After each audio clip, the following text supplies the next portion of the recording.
are rewarding terrorists and incentivizing them to use children for terror acts. They use children for terror. No, I'm not blacklisted. You are.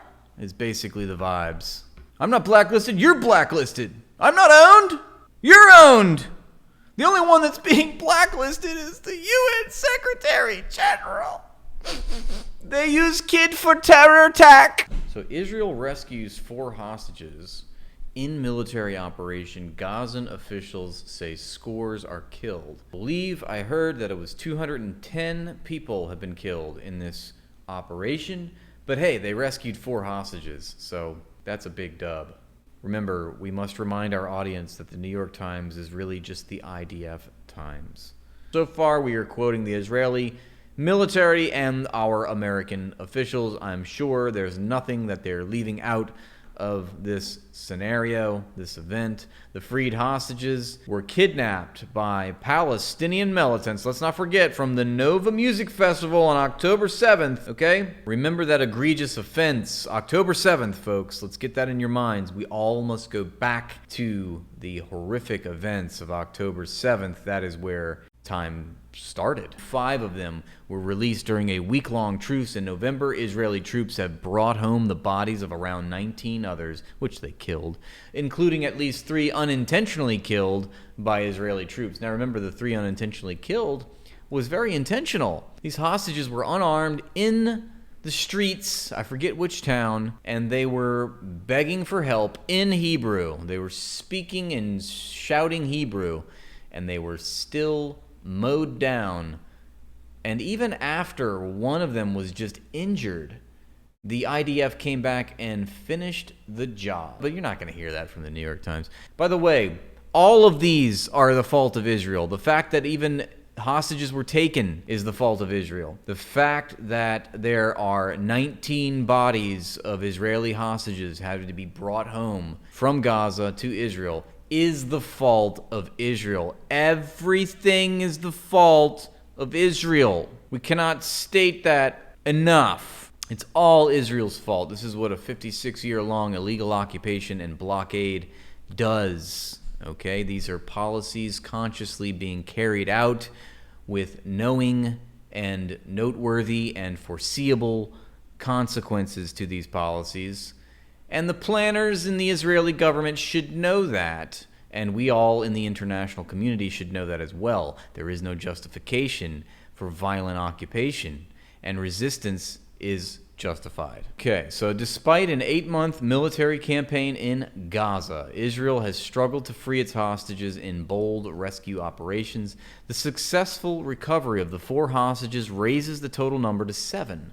They've recovered 7 hostages, including a special forces raid in February in the southern city of Rafah that freed 2 Israelis held by Hamas, and a raid in October that released 1. Yoav Gallant, Israel's defense minister, hailed what he called a complex operation by Israeli soldiers, special forces, and intelligence, who he said had operated with extraordinary courage under heavy fire. But remember, the wetter the diaper, the heavier the fire. The courage is always inside of their diaper. That's where the extraordinary courage comes from their wet diapers. Hospital officials say more than 200 people were killed in central Gaza. The Israeli operation to rescue 4 hostages in the town of Nuseirat in central Gaza on Saturday unleashed a heavy aerial bombardment and ground operations that killed more than 200 people. That is obscene.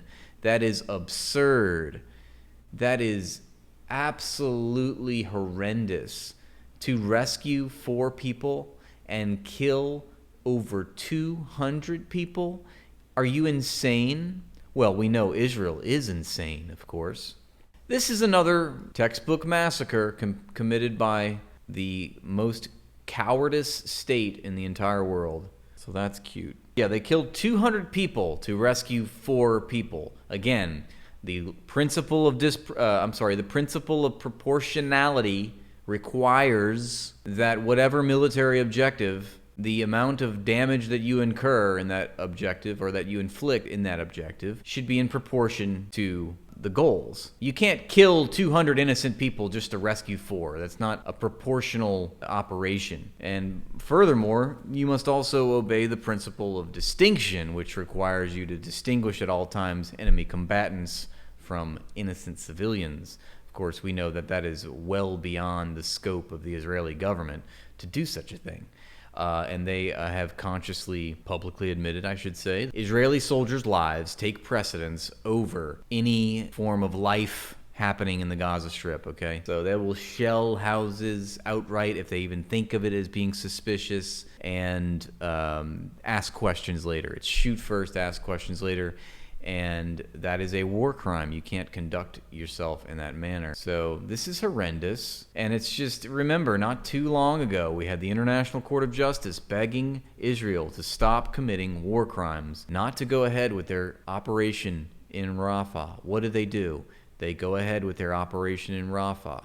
We had the tents massacre, right? Killed about 45 people, if I remember correctly. The headless babies, right? We remember all those horrific images. And then shortly after, they bombed another refugee camp in Al-Mawasi. They bombed another in Jabalia.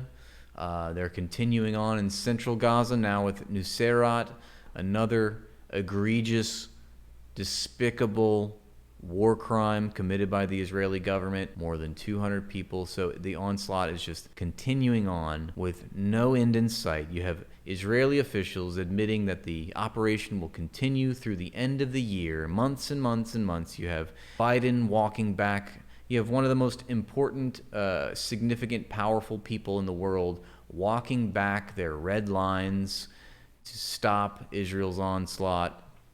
What does he say? No operation in Rafah. We will discontinue supplying the weapons to Israel if it continues its invasion with Rafah. And what happens when Israel continues its invasion in Rafah?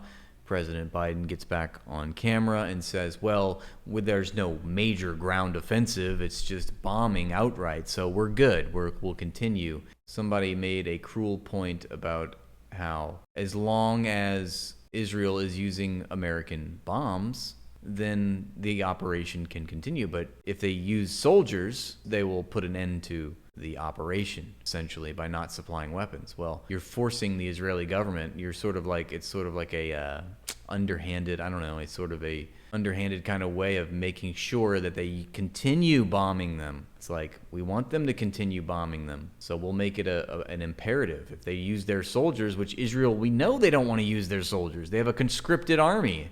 You know, they have kids doing TikTok dances. They don't know what the fuck they're doing. They're shitting and farting their little pant legs and, double tapping 3-year-olds in the head with sniper rifles from 500 yards away. I mean, it's absolutely ridiculous. Of course they don't want to go in with soldiers and have that be a nightmare. They don't know what they're doing. They can't conduct urban warfare. A conscripted army can't conduct urban warfare against guerrilla armies. You know, that's not what they want. And every soldier that gets killed, it becomes a political fiasco domestically for Netanyahu's coalition. So, yeah, better to just bomb them outright. You know, Israel can withstand the blowback from, the international outcry for these bombing campaigns. That's tolerable. That's manageable. That's a PR nightmare, but it's manageable. What isn't manageable is dead Israeli soldiers going in there, etc., etc. New York Times could not independently verify the death toll, and it was not clear how many were civilians and how many were H group militants. Hours later, some of the dead had already been buried by their families, while others had yet to be claimed. The martyrs who have yet to be identified are still in the morgue. It is difficult to identify them. Well, if you can't identify them, then according to the Israeli government, they don't exist. It is difficult to identify them because some of the martyrs who arrived are nothing more than torn limbs from children and women and elderly. So, yeah, it's just a leg. It's just an arm. That's all we have. Oh, well, you don't have habeas corpus. We don't have a full body, so I guess we can't count them. Can you imagine just heaps of scraps of children, of torn limbs? I mean, it's just absolutely disgusting. It's enraging Tens of thousands of Palestinian residents of Gaza have fled to Nuseirat in recent weeks to escape Israeli bombardments in other parts of the embattled territory, such as the southern city of Rafah, where Israel launched a new offensive recently. All these offensives are, it's just like, they're literally just, their cowardice is legendary. These new strategic offensives, right? Yeah, an offensive. This is outright terrorism. I love that they even want to masquerade it and dress it up in the language of war. A new offensive. Carpet bombing public infrastructure. Carpet bombing schools, hospitals, homes, bulldozing neighborhoods. Indiscriminate killing of unarmed civilians is considered by the New York Times and by the Israeli government, by the US government, as an offensive. As if this is some classic, traditional hot war being struggled against by two opposing forces. I mean, it's just, it would be laughable if it wasn't so blatantly disgusting and gross. The fact that you want to call this an offensive when you're bombing children with a PlayStation controller. That's your offensive. That's what's considered your Medal of Valor, your Medal of Honor. Utterly gross. My whole existence just screams privilege in the face of all this. It's hard to rectify what these people are going through and the fucking privilege that I have. I feel ashamed that I have food in my fridge, that I can go walk and get a cup of coffee and not get bombed. I feel ashamed for all these things. I feel ashamed that my government is doing this to these people. And I feel ashamed that I can't do anything about it, or I feel that I can't do anything about it. What they're doing is even worse than that. They're not just carpet bombing, they're using discriminate precision. Yeah, you're right. I mean, you're absolutely right. It's worse than indiscriminate slaughter. It's the deliberate massacre. Yeah, absolutely. I should, and that's a point that I always come back to as well. I circle back to, it's not indiscriminate killing. It's discriminate targeting.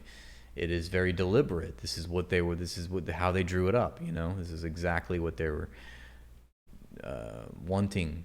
And so you can't just say that it's they're just not paying any attention, they're just indiscriminately bloop. No, they are doing that on purpose.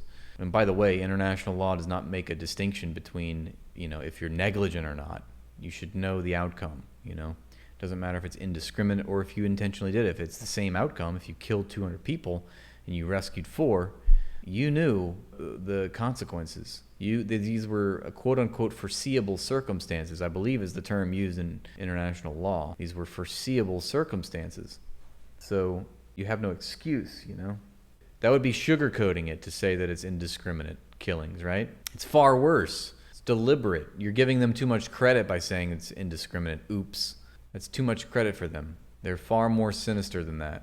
Look at these people were well fed. As their children were starving, this boy looked like he packed on a few pounds in captivity.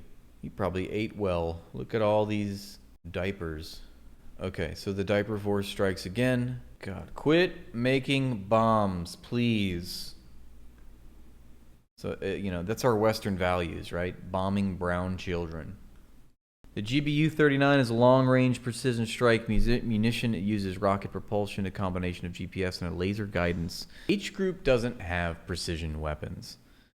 So when they fire into the Israeli territory from behind the compound wall, they don't really know where it's going to land. They don't have that kind of precision laser-guided munition capability at their disposal. So in Hamas's case, if a rocket were to fire into Israel and blow up a car or kill a civilian or to damage a public building, they kind of have an excuse. They're trying to resist their violent occupation. As Khalid Mashal, the head of H Group's Politburo, said in 2009, "Our little homemade rockets are our cries of protest to the world." And here we have Israel, on the other hand, having precision laser-guided munitions. And what do they use and what do they target with those munitions? Civilian infrastructure and civilians themselves. So one is being imprecise and sometimes, not very frequently, firing and destroying perhaps a civilian infrastructure. And the other side has all of the military strength and advanced technology and precision laser-guided munitions, and they are targeting civilian infrastructure outright. So those two things are not the same. Remember that Israel has no excuse. That's to say the least. Israel just carried out a remarkable rescue operation of 4 hostages held by Hamas. This operation required ingenuity and courage of the highest degree, and our soldiers performed in an unmatchable way. We're committed to getting the release of all the hostages, and we expect Hamas to release them all. But if they don't, we'll do whatever it takes to get them all back home. Hamas... One of his eyes is like higher than the other. Do y'all see that? I feel like the evilness is like changing his physiognomy. He's like, as he becomes more evil, his like face starts to like be desymmetricalized and look all jagged. I swear, I hope the ghosts of Palestinian children haunt this man's dreams. Is committing war crimes every day, including the holding of these hostages. To end this war with a victory against these killers and against these kidnappers, and we shall prevail. He's just a skilled orator, if you could say that. I mean, he's just a mouthpiece for power, it's the people behind him that are enabling him. He's just articulating it, He's good at getting in front of people and articulating propaganda. I mean, that's basically what it amounts to, don't you think? That's all a statesman is. That's how they get into power. They're vetted, He's like, this is not going well for me. You can read you can see it in his eyes, right? He knows he's on the way out. His coalition is fracturing. This has been the worst 8 months of his life. His political career is over. Honestly, the irony of this whole situation, waiting to come on to tell you about how catastrophic the situation is and how it is a full-on genocide. As I'm listening to Biden talk about D-Day and how we'll stand together against atrocities. How he says like there's echoes. Didn't he say something like there's echoes of there's echoes of D-Day happening now? What are you talking about? I mean, yeah, in a based kind of way. Do y'all know what I'm talking about? President Biden apparently visited Normandy on June 6th, which would have been 1944, right? So that's 54, 64. That's like 80 years later. 80 years later from D-Day, because now it's June 6th, 2024. He goes and gives a speech and says that, the dark days echo of the 1940s. Yeah, maybe Israel is the darkness. What are you trying to say? Hamas is Nazi Germany? Like, what the f*** are you talking about? So think about that. 210 divided by 4. That means for every one Israeli hostage, that was 52, almost 53 people killed. So 53 Palestinians are worth one Israeli hostage, apparently. Think of that. 53 people murdered for one Israeli hostage times 4. Imagine seeing 210 bodies just so 4 could walk free. And guess what? The very fact that they're even being taken hostage by Hamas is Israel's fault. Sorry. That's just how it is. Everything must be understood in the overarching framework of an illegal occupation. Israel is, everything is laid squarely at the feet of Israel. Every reprisal, every retaliation, every attack against Israel that began inside occupied territories is the fault of Israel. The fact that hostages were taken on October 7th is the fault of Israel's occupation, is the consequence of Israel's occupation. That much is clear. I am utterly shocked and disgusted by this shameful decision of the Secretary Look at how pre-scripted this is. And notice that he's got to be on camera. I mean, this guy is such a fucking buffoon. He's the same one that paper shredded the UN charter in front of the UN Council and said, "You are shredding the UN Charter with your own hands," as he was shredding the UN Charter with his own hands, as Israel was shredding the UN Charter metaphorically with its conducting of war crime after war crime.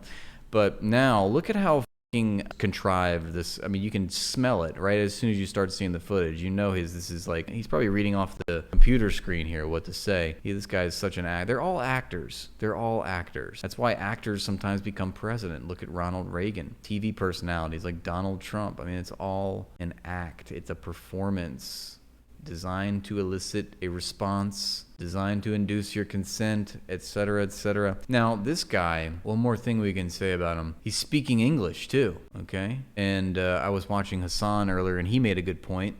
He said, remember that when Israeli officials are speaking English, that lets you know who their target audience is. They want Americans to hear. They want Europe to hear. If they speak Hebrew, that's obviously for their Israeli audience. So it's all propaganda designed to. It's like, okay, this is for our American audience. Let's say this thing. They have it all pre-scripted. It's all written out. It's all part of the playbook. Courtney, you know that Israel's army is the most moral army in the world. The only one who is. Yeah, he's watch the phone be like disconnected or something.